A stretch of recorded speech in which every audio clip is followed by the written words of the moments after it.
목돈은 없는데 이제 사회 초년생들이요. 상대적 박탈감은 큰데 그래서 주식시장에 들어온 거예요. 근데 한 300만 원 정도 벌어서 이렇게 쓰고 하다 보니까 여윳돈이 한 100만 원은 있는 거예요. 그럼 그 100만 원을 갖고 주식 투자를 좀 어떻게 하면 좋은지, 더 구체적으로 텐베거 종목에는 어떻게 좀 투자를 하면 좋을지, 거기에 대한 조언 가능하실까요? 이게 참 어려운 네. 질문인데요. 네.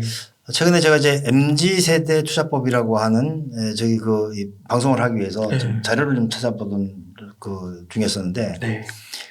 사실 이제 MZ 세대 투자법 중에 가장 특징적인 것 중에 하나가 이제 리셀 투자가 있고 또 하나가 이제 조각 투자가 있단 말이에요. 조각. 네. 사실 코인 같은 경우에도 아. 조각 투자로 보는 거죠. 0.00 이렇게 쪼개가지고. 네, 그렇습니다. 네. 네. 근데 이제 이 코인 시장에 이 거래 대금의 한 60% 정도가 MZ 세대로부터 발생을 해요. 네.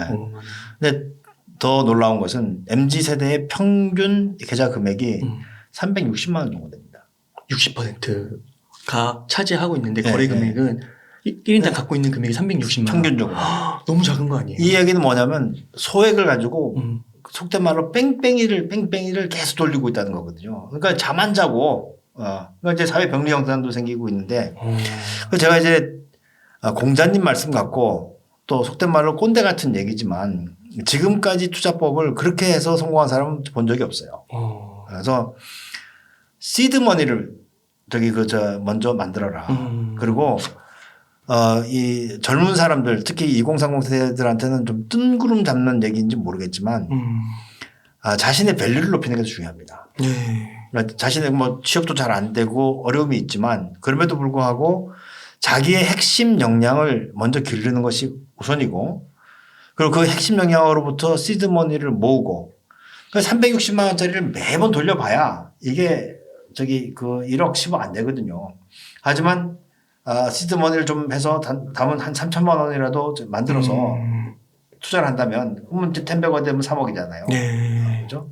그 시드머니가 중요한 거예요. 300만 원으로 그 10배가 되면 3천만 원이지만 그래서 만고불변의 진리는 어떤 시대 뭐 그 취업이 잘 되는 시대도 있었고 또 취업이 안 되는 시대도 있었고 전쟁의 시대도 있었고 기아의 시대도 있었고 하지만 모든 투자의 기본은 시드머니를 모아라. 시드머니를 모을 때 같이 해야 되는 것은 내 밸류를 높여라. 내 밸류. 그러니까 기업도 보면은 이익의 종류가 많잖아요. 뭐 영업이익도 있고 그다음에 당기순이익도 있고 건데 저는 영업이익을 중요시 보는 게 뭐냐면 영업이익은 그 기업의 본업으로부터 발생하는 거거든요. 그래서 내가 연봉을 1억 받는 게 더 쉽지 360만 원 가지고 1억 만드는 것은 어려운 일이에요. 예를 들어서 그래서 내 밸류를 높이는 것이 우선이고 그걸 통해서 시드머니를 모으고 그리고 재테크를 본격적으로 시작해라. 그렇구나. 그러니까 이게 360만 원에서 예를 들어 1억을 만든다고 하는 게 본 적도 별로 없으시고 정말 어려운 거고. 근데 요즘에 또 어떻게 보면은 요즘에 대기업들 위주긴 하지만 또 고연봉 논란도 되게 많이 나오잖아요. 근데 그건 지금 사회가 양극화돼서 그래서 그건 이제 세태가 그런 것이기 때문에 그건 이제 저희처럼 기성세대들의 책임이 크죠. 네. 하지만 그래도 우리는 살아가야 되기 때문에 너무 눈높이를 높이는 그러니까 사람이 좀 이야기가 빗나가지만 사람이 불행하고 행복하고는 남들하고 비교를 하기 때문에 그래요. 네. 그러니까 내 길을 묵묵히 가면 그러면 내가 불행하진 않아요. 내가 예를 들어서 연봉 2,500을 받든지 2,000을 받아도 남들하고 비교를 하자면 괜찮은데 요즘에 이제 전부 다 그 사람의 척도나 하는 것이 다 재물로 돼 있잖아요. 그래서 그렇게 척도를 가지게 되면 모두 다 불행해집니다. 왜냐하면 저는 32평 아파트에 그냥 그 SUV 차 하나 가지고 있으면 행복하거든요. 근데 저희 아파트 단지에 보면은 42평도 있고 48평도 있어요. 그럼 제가 그 사람들 보면서 야, 나는 왜 32평 살까? 이렇게 생각하면 불행해지기 시작하거든요. 그래서 이건 이제 너무 큰 얘기긴 하지만 그 핵심 역량을 길러 놓으면 그러면 언젠가는 내가 다른 사람들을 추월할 수 있다. 내 출발점은 좀 뒤처질지 모르겠지만 내가 가지고 있는 핵심 역량 이걸 내 인생을 바꾼다는 거죠. 그래서 너무 지금 인생의 출발 단계에서 좌절하거나 하지 마시고요. 인생은 길잖아요. 그래서 제일 좋은 건 마지막에 저기 그 성공한 사람이 제일 해피한 거예요. 네. 제일 나쁜 거는 초년에 성공하고 말년에 거지가 되는 게 가장 슬픈 것이고. 네.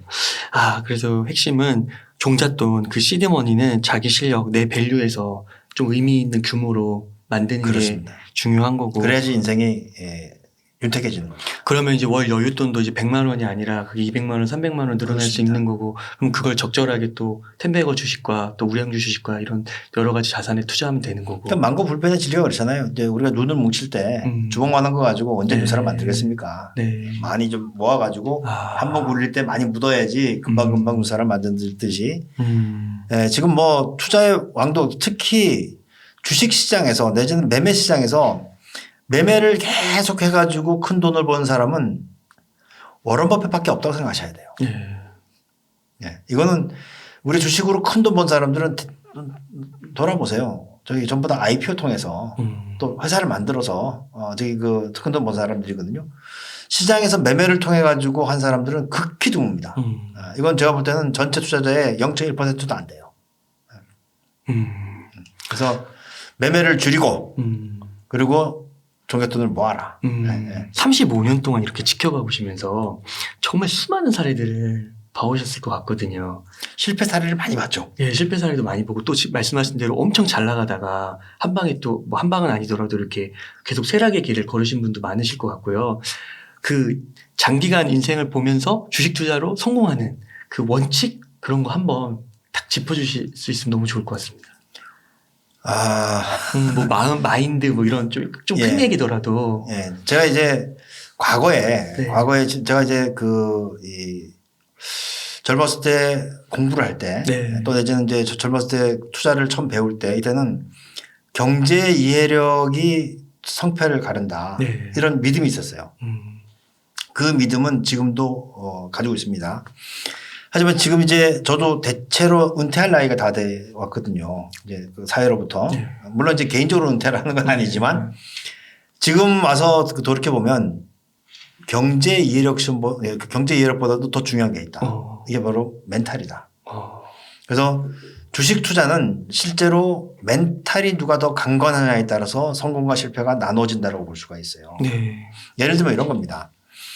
주식 투자의 기본은 손실은 짧게 수익은 크게 이게 주식 투자의 기본이에요.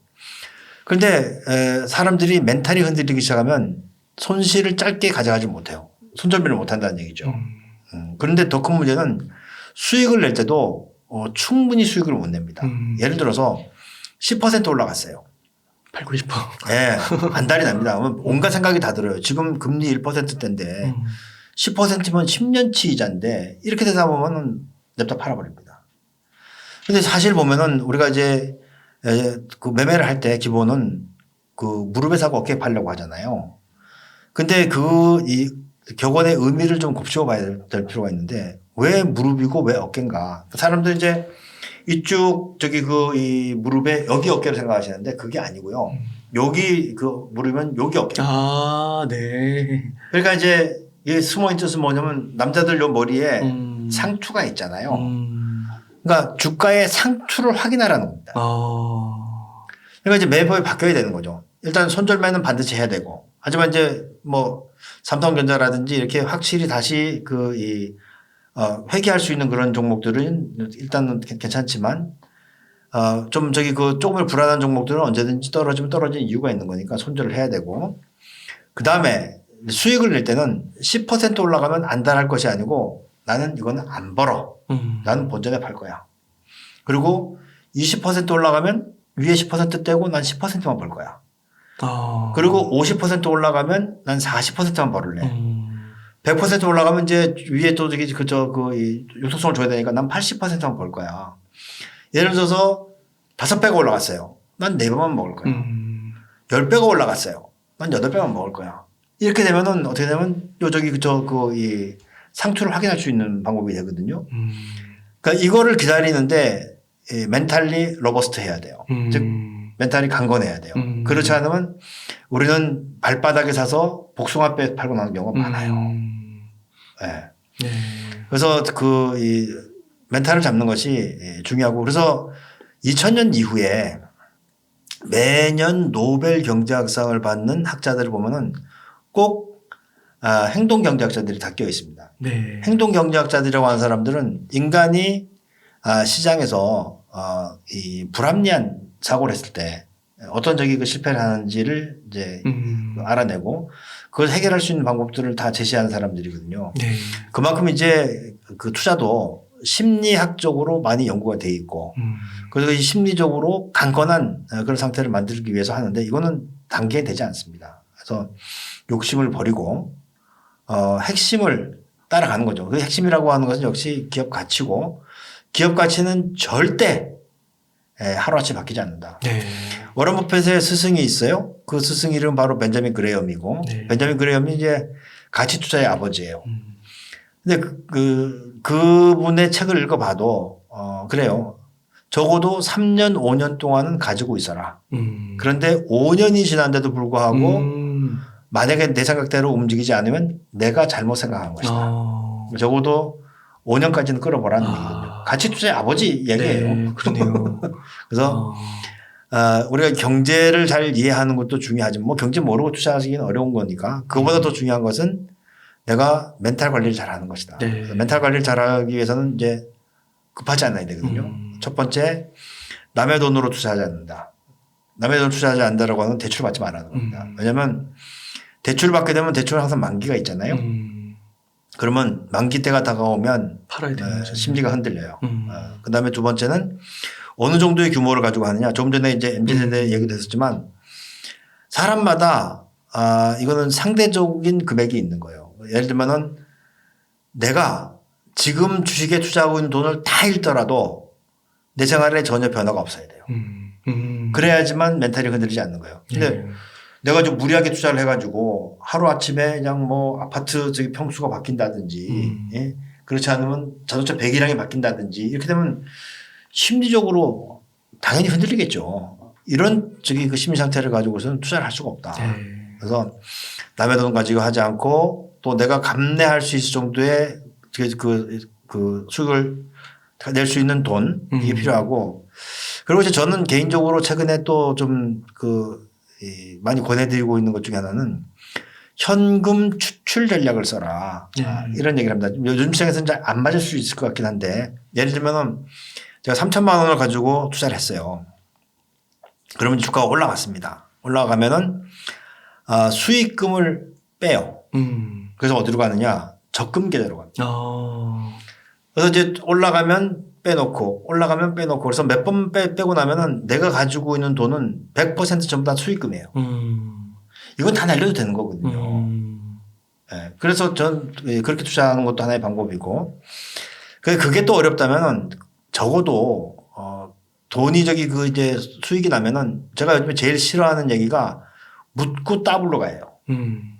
이 주식은 굉장히 위험한 얘기입니다. 네.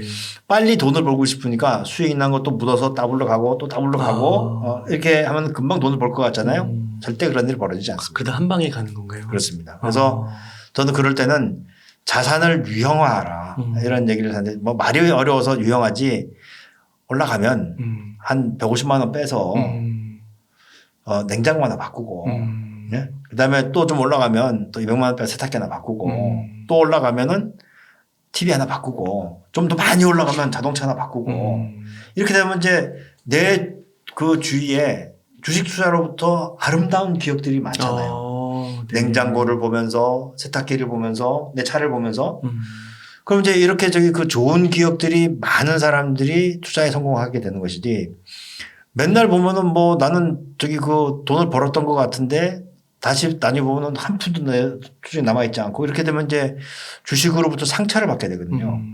그럼 상처를 받게 되면 우리가 왜 남녀 관계에도 상처가 심하면 더도 보고 싶지가 않잖아요. 그러면 이제 주식에 대해서 멀어지게 되고 복수할 기회가 없어진다. 네. 주식 투자는 벌 수도 있고 잃을 수도 있는 건데 잃었을 때 더 잘 해야 되는 것이고 또 특히 초심자들께서는 조심하셔야 되는 게 주가가 올라갈 때 그러니까 주식 시장이 올라갈 때 돈을 번 것은 내 실력이 아니에요. 이것은 시장이 나한테 먹여준 겁니다. 네. 진짜 실력은 요즘처럼 조정을 받을 때 이때 손실을 덜 보고 이때 수익을 낼 수 있는 실력을 기르는 것이 진짜 실력이거든요. 네. 네. 많은 사람들이 지난번 동학개미 운동 때 주가 올라갈 때 돈 버니까 우쭐한 사람들이 있어요. 이 초심자의 행운이거든요. 그 다음에는 쪽박을 찬다. 네, 지금까지 연구된 결과입니다. 네. 제 얘기가 아니고 네. 네, 연구된 네. 결과예요. 네. 네. 예, 교수님 이렇게 텐베거 주식 그리고 아주 구체적인 꿀팁 그리고 더 나아가서 길게 보고 투자하는 그런 철학과 마인드까지 이렇게 상세하게 짚어주셔서 너무 감사의 말씀드립니다. 그러면 교수님 오늘 한 요 정도에서 인터뷰 마무리하도록 하겠습니다. 네.